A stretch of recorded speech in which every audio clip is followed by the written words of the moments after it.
Hey friend, thank you so much for listening once again to the broadcast. I've got another interesting question for you.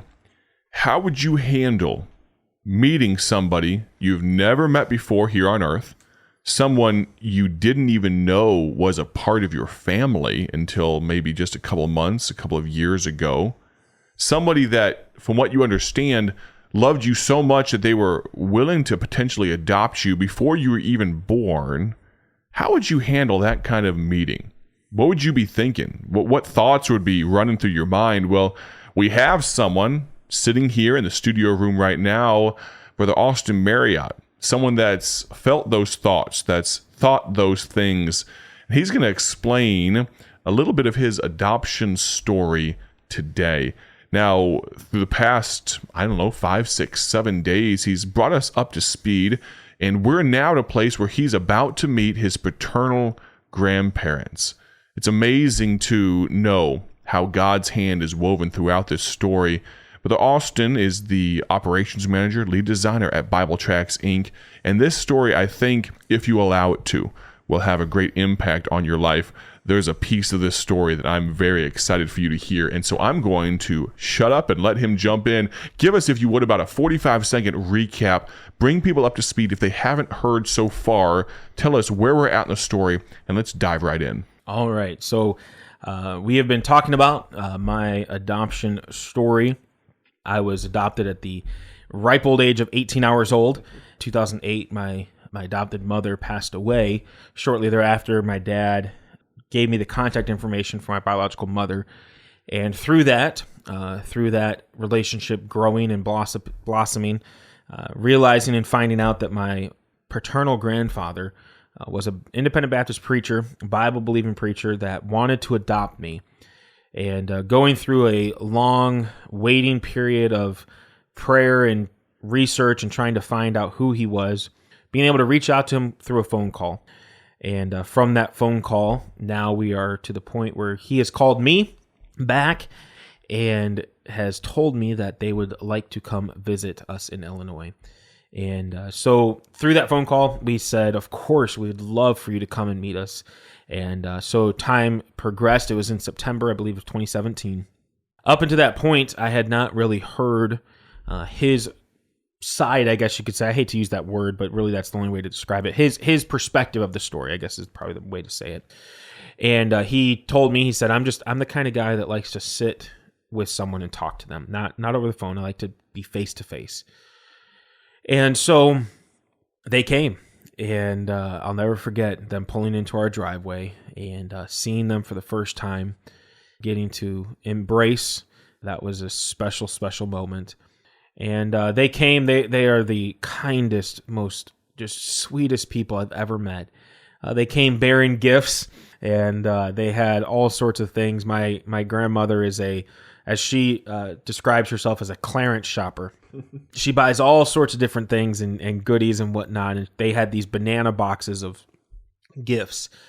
We got in and exchanged pleasantries, I guess, just kind of small talk for a few moments, and then they said, we want you to open these gifts. And so the kids opened first, and then Rachel opened, and just all sorts of different things that they'd gotten.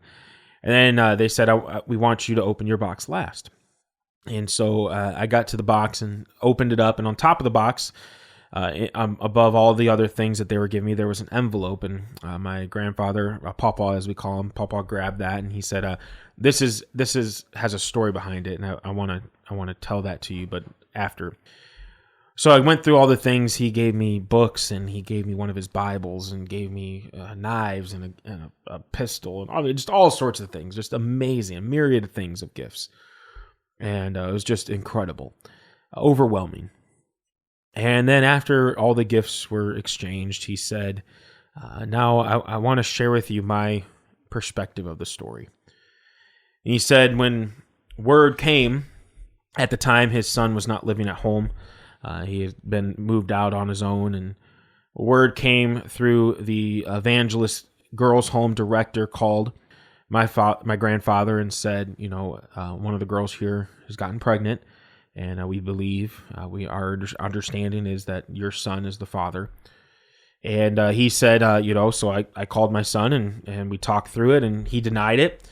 And I said, okay, well, if it's not, there's ways to prove that. Let's do that. And he refused to do that. And he said when it became apparent that my son was not going to fulfill his duties as a father, like he had been raised to do, he said, I had this just deep well within me that it was now my responsibility. I was supposed to do that. He said, so we reached out. We tried to do everything that we could. We tried to help in any way that we can. My grandmother is a accomplished seamstress, and so she would make clothes for her, for my biological mother, and do these different things. And they were trying to be a help and a blessing. And then word came, as we've already shared in the story, that my mom left the girls' home area, moved to Arkansas. So word came that she was leaving, but when the word came, they had no idea where she was going. And so as he's telling me the story, he said, so I reached out to a dear friend of mine, Dr. Ron Garris, and I asked him to find out where she had moved to.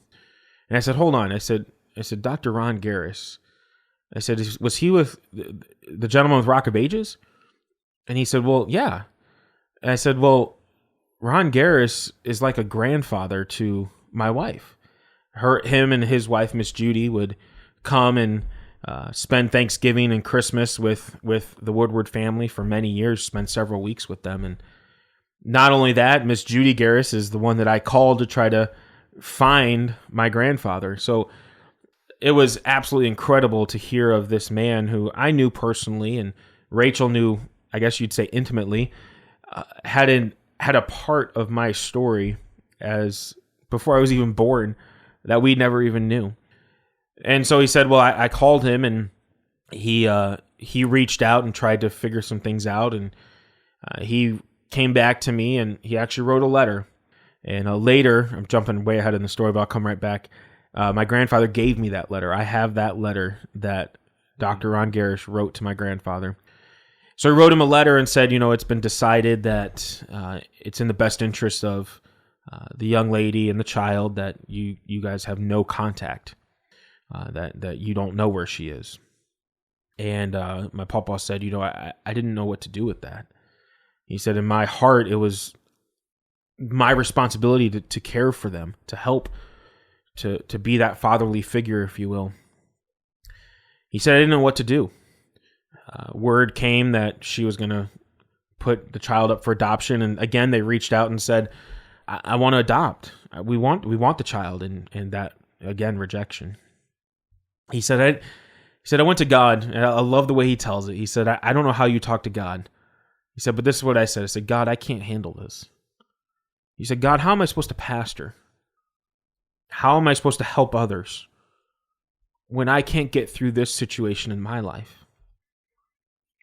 I'll never forget, he said, it wasn't an audible voice, but God made such an impression on my heart. He said, Larry, he said, every time you find a dime, a 10-cent piece.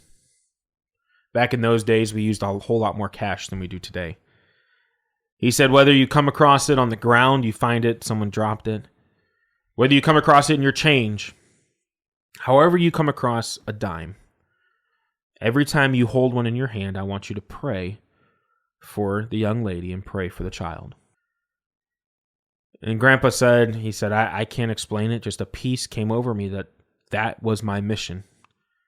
And he said, that's what I did. I did it for years. He said, I didn't really tell anyone about it. Mama eventually knew, but he said, I would collect these dimes. I would collect them on my dresser. And as the pile grew, back then you had to roll your own coins, and he'd roll them up in a dime roll, and he'd take it to the local credit union and put it into a savings account. He said, I continued to do that for years and years and years. As he's sitting there telling me this story, my mind is just reeling. I'm just bawling, thinking about this man that I've never met before in my life, praying for me. He said, word came that the child was born, and all we knew was that you were a boy. That's it. It's all we ever knew.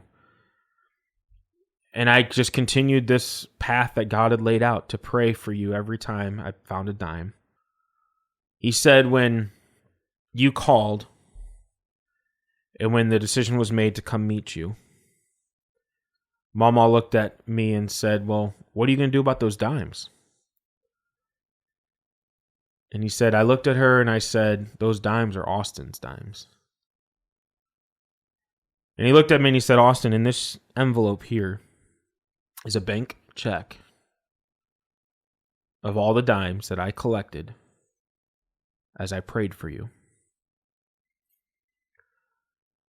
I remember there was a friend, a dear friend of ours, dear friend of my mom's, that told me that there was on multiple occasions, my mom would make this statement about me. She would look at her friend and say, you know what? Someone's praying for that kid. How prophetic she was without even knowing. I was telling this story to a friend of mine, and he looked at me and he said, I can only believe that this is the kind of God that we serve, that there was a day in your life as a child or as a young teenager that you're having a rough day. And God looked down and said, you know what? Papa needs a dime today. And dropped a dime somehow across his path. And that man prayed for me. He handed me that envelope. I opened it up. And then it was a check for $1,200. If you do the math, representing 12,000 prayers that he prayed for me. Never knowing who I was. Never knowing where I was. But he prayed. Prayer works. Prayer can do miraculous things. And I challenge you today. How's your prayer life? What is it that you're about to give up on in praying? God, I've prayed thousands of times for this with no response.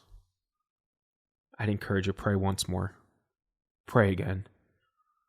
God will answer that prayer. All I can say is amen. If you're listening right now, I hope you'll take a moment and apply these things to your life. Now, the story isn't over. We've only got 2 days left in the week, and you're going to want to tune in. We're hitting some highlights, some amazing things, some tender moments, but I'm going to ask you, come with us to the conclusion of Austin's story. Have a great day for his glory. God bless.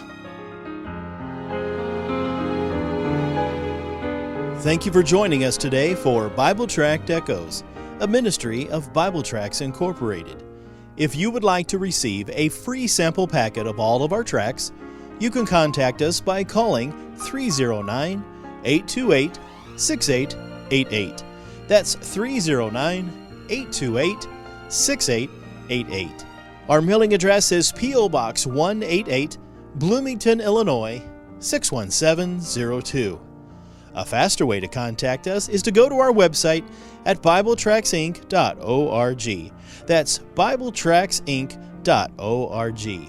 There you will find more information about our ministry and details on how you can support Bible Tracts Incorporated.